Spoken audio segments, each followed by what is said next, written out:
Baik pemirsa, terima kasih Anda masih bersama kami di Market Bus dan kita akan terlebih dahulu melihat bagaimana posisi pembukaan perdagangan IHSG pada pagi hari ini. Kita lihat bersama-sama di layar televisi pemirsa, IHSG tampak menguat 0,92% ke posisi 7.178,6 dan kemudian jajaran top gainers ada datang dari BBCA, Telkom, BRPT, kemudian Goto, PGO, Cuan, BBNI, Pegas, Ratu Raja. Kemudian top losers datang dari Antam, Tins, IOTF, Sola, Panito, Baca BDK, PNBN, KLBF, dan juga PSAB. Secara sektoral pemirsa, teknologi memimpin penguatan pagi hari ini di 2,05%, kenaikannya kemudian disusul energi 1,45%. Sementara itu properti melemah 0,29% dan kesehatan juga melemah 0,3%.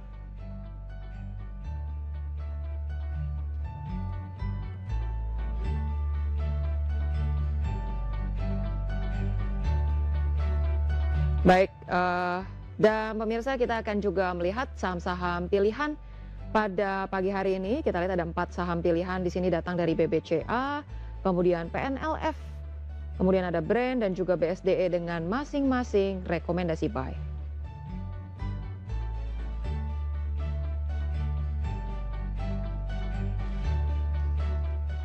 Dan pemirsa kita akan melanjutkan diskusi kita kali ini bersama dengan Pak Gembong Suwito, Direktur Edukasi dan Investasi Sahamologi. Baik Pak Gembong, tadi kita ulas sedikit terkait dengan pembukaan perdagangan IHSG sejauh ini sudah menguat 0,9% ya. Dan menarik untuk dicermati juga Pak Gembong kalau di penutupan perdagangan sebelum Idul Adha kemarin sektor energi melesat sangat signifikan. Pagi hari ini energi juga masih menguat, tapi rupanya ada teknologi yang memimpin penguatan sektoral di 2,05%. Prospeknya untuk sektor energi bagaimana nih Pak, sentimen positif apa yang kemudian tampaknya akan menguatkan sektor teknologi pada hari ini, Pak Gembong?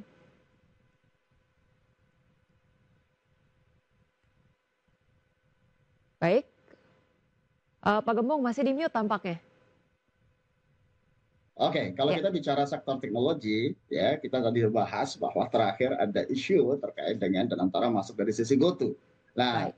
leading dari teknologi adalah sisi GoTo. Jadi ini yang menjadi sentimen atau katalis positif, walaupun belum realisasi ya. Ya. Ya, begitu dan antara karena memang dia cukup untuk liquidity untuk memberikan ya sentimen positif di sisi market. Itu dari sisi kenapa GoTo melesat di level 65 sekarang saat ini. Baik, Kalau jadi sisi energi, ya itu terkait dengan kembali lagi sentimen energi memang minggu kemarin cukup naik signifikan karena harga-harga energi terutama minyak, batu bara itu naik signifikan.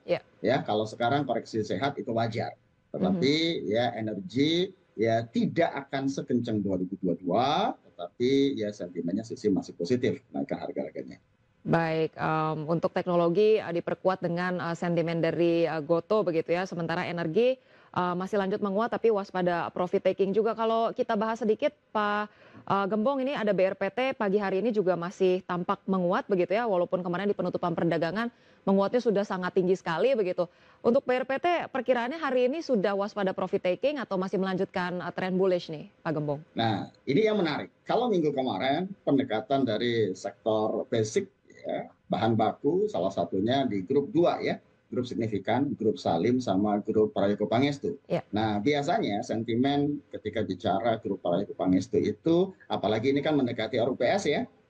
Ya, jadi itu sentimen-sentimen yang sifatnya sangat-sangat positif dan itu menyebabkan dari sisi grup saham-sahamnya mereka, konglomerasi mereka itu naik signifikan. Nah, BRPT bagaimana? Kalau secara pergerakan teknikal, maka ini masih uptrend dengan volume yang cukup kuat, ya artinya belum ada tanda-tanda koreksi. Namun ini menjadi suatu waspada kalau kita ya ambil di level 1000 atau 1100, maka ini biasanya kita melakukan trailing stop profit ya supaya apa? Begitu ada koreksi ya itu maka tetap menjadi profit. Nah, masih belum ada tanda-tanda untuk koreksi, tetapi ini udah naiknya kalau grup ini ya antara 30-50% itu cepat. Jadi mendingan kita amankan ya profit kita. Baik, untuk BRPT masih melanjutkan uptrend proyeksinya, tapi tadi wajib waspada juga di harga 1100-an begitu ya Pak Gembong? Ya. Baik, kita akan ulas lebih lanjut mengenai saham-saham pilihan yang tadi sudah kita tampilkan di layar televisi.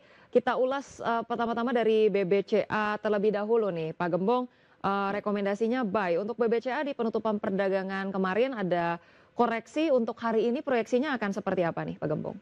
Ya, kita sampaikan di awal bahwa ya, dari sisi BCA hari ini akan relatif positif. Oleh karena itu kita rekomendasi buy.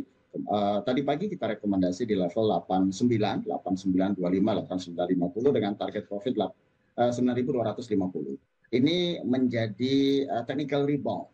Kenapa? Karena dari kenaikan di 7.200, 7.300-an pada saat April perang dagang sampai ke 9.800. Ya. Nah, sekarang selama 9.800 ke angka 9.000 itu menjadi sesuatu yang sudah stabil. Oleh karena itu kita rekomendasi buy dengan target 9.250 sampai 9.300 untuk BBCA. Baik, BBCA direkomendasikan menarik dilihat dari technical rebound-nya diproyeksikan ke 9.250. Kita ke PNLF, rekomendasinya seperti apa Pak Gembong?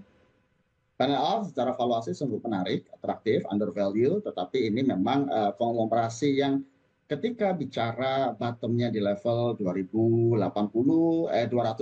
atau 270 itu biasanya selalu akan technical rebound ke arah 330. Baik. Jadi ini menjadi sangat menarik gitu kan, apalagi tapi ini sifatnya swing ya. Ya. Kalaupun turunnya di level 260-an. Baik, PNLF direkomendasikan untuk swing trading begitu ya, dan menarik juga secara teknikal. Kalau kita ulas untuk brand, seberapa menarik sih Pak Gembong pilihan brand dibandingkan dengan saham-saham energi yang diproyeksikan masih juga lanjut menguat nih di perdagangan hari ini? Ya, kalau pendekatan valuasi ya brand, kalau kita bisa lihat dari awal IPO sampai ke level 12.000, mau masuk MSCI nggak masuk-masuk gitu Ya. kan, dan sekarang koreksi. Dan di angka 6.000-an itu menurut kita sudah relatif menarik gitu kan, 6.200, 6.300 saat ini dengan sentimen. Kembali lagi ya ketika bicara sentimen dari grup Prayogo Pangestu ini mulai brand, TPIA, Cuan, BRPT, nah Ya. brand ini sendiri salah satu masuk. Jadi sinyalemen positif sangat kuat ya, karena dengan target 6.300 targetnya di 6.800, tapi kalau grup-grup ini biasanya kami selalu akan mitigasi risiko berupa stop loss, ya brand stop lossnya di level 6.000. Baik, untuk brand direkomendasikan stop loss-nya di 6.000. Untuk brand sendiri direkomendasikan untuk swing trading juga atau seperti apa nih Pak? Day trade ini. Day trade ya, baik. Ya. Itu untuk brand direkomendasikan untuk day trading di support 6.000 dan juga target rekomendasikan stop loss-nya di 6.000. Untuk brand sendiri direkomendasikan untuk swing trading juga atau seperti apa nih Pak? Day trade ini. Day trade ya, baik. Ya. Itu untuk brand direkomendasikan untuk day trading di support 6.000 dan juga target price di 6.800. Kita ke BSDE, BSDE sentimen positifnya apa nih? Ataukah penguatannya diproyeksikan terjadi secara teknikal, Pak Gembong? Oke, kalau dari sisi BSDE secara makroekonomik ya tentunya 1-2 bulan ke depan ya akan ada sentimen yang namanya apakah Amerika akan menurunkan suku bunga. Baik. Ya di tahun ini. Kalau kemarin kita bicara lihat di Mei ya Bank Indonesia sudah menurunkan suku bunga acuan. Ya. Di level 25 basis kira-kira. Jadi ketika suku bunga turun maka sektor-sektor yang related dengan kenaikan suku bunga, penurunan suku bunga adalah salah satunya adalah properti. Nah ini menjadi satu katalis positif ya untuk jangka misalnya 1-2 bulan ke depan ya BSDE dan harga sekarang relatif itu sangat atraktif dengan target di 1.050 sampai 1.100. Baik, ada sentimen positif untuk BSDE dan juga saham-saham properti seiring dengan penantian dan juga perkiraan penurunan suku bunga begitu ya setidaknya dalam 1 hingga 2 bulan ke depan. Baik, usai sudah kita bahas yang saham pilihan, kita mau bahas juga nih Pak Gembong terkait dengan sektor energi. Ada sejumlah saham yang memberikan dividen yield cukup menarik nih untuk sektor energi. Ada ITMG, dividen yield di 15%, kemudian ELSA 8%, dan juga ADRO di 7%. Apakah kemudian tren ini bisa bertahan, penguatannya cukup panjang atau seperti apa nih Pak Gembong? Oke, kalau dari sisi kebiasaan sektor-sektor energi ataupun sektor tambang yang disebutkan tadi, mulai dari ITMG, terus energi ELSA, itu memang Adaro itu secara rutinitas dividennya terutama Adaro ITMG itu pasti di atas 6%, 8%. Nah ini kalau kita bicara ITMG 15%, terus dari sisi Adaro 7%. Ya, ini secara untuk orang-orang atau investor yang tipikal dividend hunter ini selalu menjadi portofolio utama mereka. Nah, Baik. tinggal Mhm. kalau kita bicara kinerja, perbandingan kinerja 3 tahun yang lalu sebagai puncak yang namanya 2022 perang ini Rusia Ukraina, itu harga batu bara itu sangat signifikan naiknya, harga Ya, energi sangat signifikan naiknya, otomatis ya kalau kita mengacu pada pertumbuhan laba bersihnya otomatis akan mengalami penurunan. Tapi tetap masih profit ya, baik. tetapi ya ini menjadi kalau kita bicara saham-saham pilihan untuk dividen, maka ini salah satu masuk dalam portofolio kita. Jadi cukup atraktif. Baik. Tapi hati-hati ya, biasanya belinya kapan? Nah, kalau rata-rata ini akan menjadi dividen pada saat cum date itu biasanya ya naik, tapi pada saat ex date hati-hati ini ya jebakan dividen yang Baik. terjadi di ITMG maupun di ADAR. Baik, tadi ITMG, Elsa, dan juga ADRO boleh jadi rekomendasi, tapi hati-hati juga dengan dividen trap begitu ya, perlu berwaspada juga.